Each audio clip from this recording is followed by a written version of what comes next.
It always starts the same way, with a community pretending to be shocked when a child commits a crime so violent it shatters the illusion of innocence, the kind of crime that leaves families destroyed, neighborhoods shaken, and society scrambling for excuses. People whisper about influence, environment, or immaturity, anything to avoid the uncomfortable truth sitting in plain sight. Because the moment a child commits an act like rape, murder, violent assault, or breaking into a home with intent to harm, the conversation can no longer hide behind soft language. These are not childish mistakes. These are not impulsive lapses. These are life-destroying acts, and someone must answer for how a child reached that point. And that is where the truth hits hardest. Parents must be held accountable, not out of cruelty, not out of vengeance, but because responsibility begins long before the crime. It begins in the home, in the boundaries that were set or ignored, in the values that were taught or never taught. Some people hear this and nod, others hear it and erupt. Good. A society that refuses to confront uncomfortable truths is a society that guarantees its own tragedies. But accountability alone is a shallow solution. The deeper question is the one almost no one wants to ask. Did anyone ever teach these parents how to parent in the first place?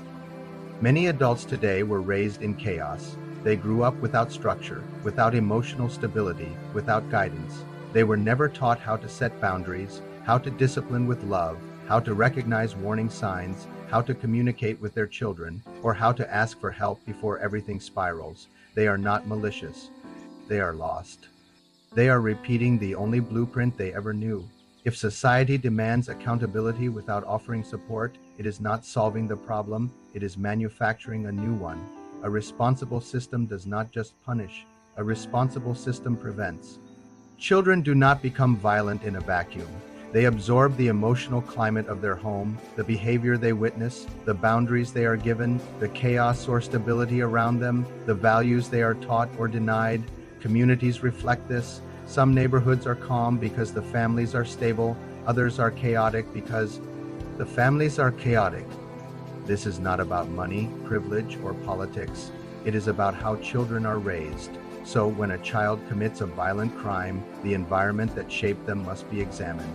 But fairness matters. A system cannot simply declare, parents are responsible, and walk away. That would punish the very people who tried to prevent the tragedy. A just model requires documented initiative, such as registered letters requesting help, emails to schools or clinics, repeated follow-ups, early reports, counseling attempts, and proof that the parent acted before the crime occurred. This creates a clear distinction. Parents who take real initiative are protected. Parents who ignore warning signs are accountable. And then comes the truth no one likes to admit. Sometimes the system fails. It advertises help, promotes hotlines, claims to protect the vulnerable, but when parents reach out, nothing happens. Calls go unanswered, reports are ignored, cases are closed, warnings are dismissed. When that happens, the blame does not belong to the parent. It belongs to the institutions that refuse to act. Documentation exposes this.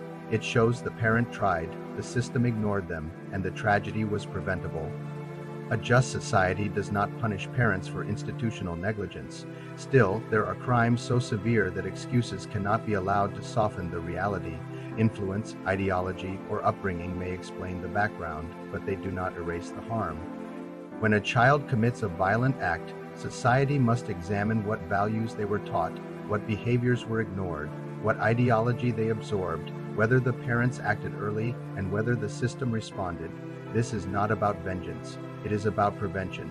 A functional justice model requires mandatory parental responsibility. Mandatory system responsibility, emotional support for parents, public awareness of resources, and zero tolerance for excuses in severe crimes. Accountability is not about blame. It is about prevention, rebuilding families, protecting society, and restoring responsibility where it begins, the home. Because when parents rise, children rise. And when children rise, society rises with them.